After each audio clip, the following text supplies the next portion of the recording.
এই মাফিয়াতন্ত্র বিএনপির রাজনীতি, এই চাঁদাবাজির রাজনীতি মানুষ এলাকায় এলাকায় অতিষ্ঠ। এনসিপি কোনো জোটে বিশ্বাস নয়, তবে আমাদের সাথে যদি কেউ আসতে চায় সংস্কারের প্রশ্নে আমরা তাকে জোটে নিব। যারা গুলি না খাইতে চান,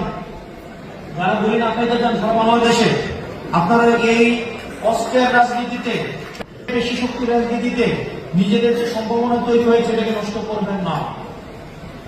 এই মাফিয়াতন্ত্র বিএনপির রাজনীতি, এই চাঁদাবাজির রাজনীতি মানুষ এলাকায় এলাকায় অতিষ্ঠ। মামলা বাণিজ্য দিয়ে একটু ভয় ফেলছে। কোরআনবাজি গ্রুপে মানুষ আতঙ্কে আছে, তারা ভোট দিতে যাবে কিনা। আমরা বিএনপির যারা আছেন মনোনয়ন বঞ্চিত হয়েছেন, কিন্তু যারা বাংলাদেশ পন্থায় বিশ্বাস করেন, যারা এই 24 পরবর্তী বাংলাদেশ পুনর্গঠনে যারা আপনারা দায়িত্ব নিতে চান, আমরা তাদেরকে আমাদের এনসিপি ওয়েলকাম জানাচ্ছি।